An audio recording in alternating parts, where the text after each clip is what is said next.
So I just played the Kirara quest in Simulanka, and boy was it packed with lore. So here's part 2 of the Simulanka series, Everything Wrong with Simulanka.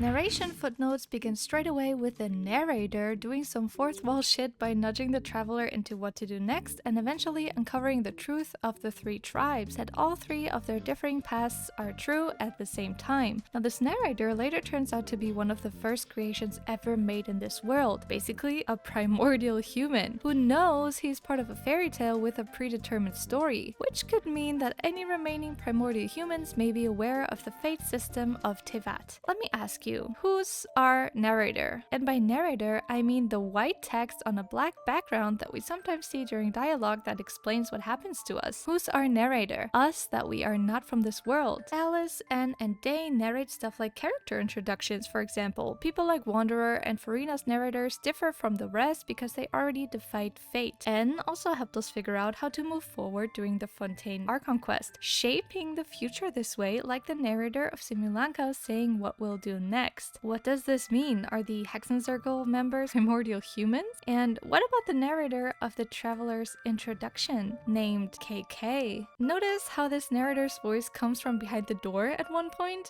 Like the door? The door to Tevat that players of the real world use to enter a fairy tale world, huh? Have you noticed that everything in Simulanka is a book analogy? I know it literally is a book, but all those narration footnotes, textual mystery, the first page of the book, the manuscript, blueprint, ink, magic of words, roles that the Tevatians play, and ultimately, characters. Notice how this is also true in Tevat, with the Archon quest being called chapters and interludes consisting of 5 acts like a piece of theater and a character archive, with each character having their own character stories. Okay. Let's briefly talk about that last quest that no one understood because it was super random, an odd textual mystery. So this quest is about a random book that makes no sense. What I found really weird is how all characters act like it's too all over the place and utterly unbelievable, when Tevat's story so far is no short of wondrous happenings. Like, you think this book is far-fetched? Now the main conflict is about Kaveh accidentally circling the murderer's name because it was spelled wrong, which, okay queen, and the murderer is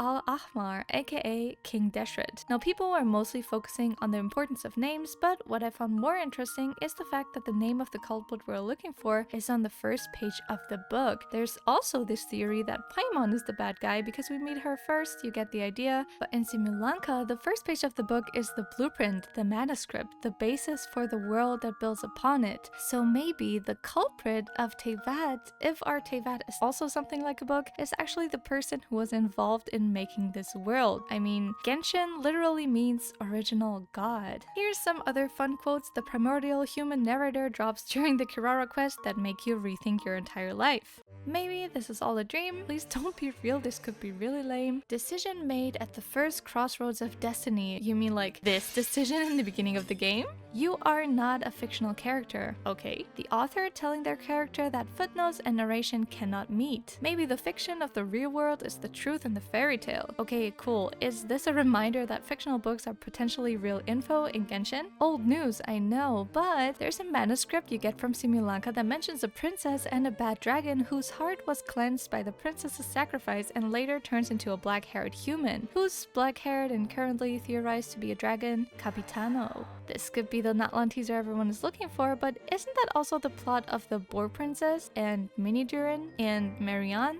Princess, Evil Dragon, boom. Now all of these could also be called a story, and back in Tevat, the nonsensical Ordo was deemed illegal and criminal by Neuvillette a bunch of years ago, maybe uncovering that samsaras make up the world and that stories turning to truth can be created on top of trying to create life is something to be handled by the Oratrice Mécanique d'Analyse Cardinale. And why is it a sin? Why was Fossilor declared guilty? Because Celestia is the judge. Maybe Neuvillette stopped this organization because he knew messing with Celestia would fuck up Tevat and he wanted to protect his homeland. Anyway, I mentioned Samsaras and the Narziskreuz. Remember how during that Fontaine quest we literally go through a time loop with new things appearing every time we revisit it? Now think of Simulanka and the who knocked over Capit mystery. Who's the culprit? Again, the primordial human, first page of the book and stuff, but that's not the point. The point is you turn back time and then watch the past unfold, and the UI literally says watch as history history repeats itself, like samsaras, the traveler keeping watch, witnessing the truth, knowing about Irminsul changes, stuff like that. On top of that, we find objects that were purposefully removed from the scene Irminsul, that if we bring them back into the scene Irminsul, we can watch the past unfold again, samsara, and this time the whole truth. Which means that even a rewind of time is misleading if crucial objects are missing. Like, okay, Scaramouche. But it also means that something that was missing from the scene, literally taken away from it, can be brought back to see what really happened. There's already theories that this is going to be the resurrection of Natlan, but maybe it's actually not that important. Hevat is upside down. Does this theory ring a bell? It literally happened in the last summer event before Fontaine. Now in Simulanka, the whole music box thing where we literally see the sky turning around and Mona saying Simulanka is like a reflection in a lake, which are also upside down. Then we have this NPC saying this world is inverted. In the movie Tenet, objects and people as well as time itself can be inverted, which means their flow of time goes backwards, which can result in two people existing at the same moment in time, one who goes forwards and one who goes backwards. Not convinced? The circles of the beastly rifts in Elinas actually include the words Tenet, Opera, and Sator, which make up the Sator square, an ancient riddle where every word reads the same forwards and backwards. Let's summarize.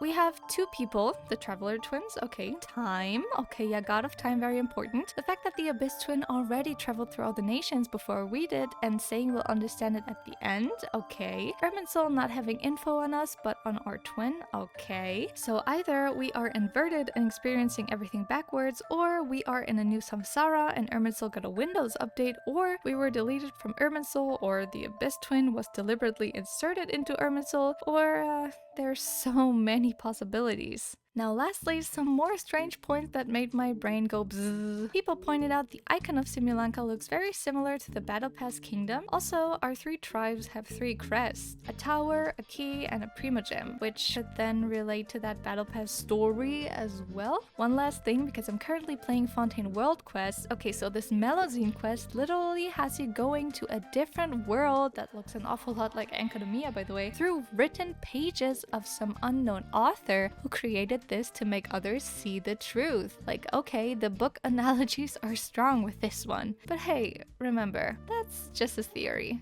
That's just a theory.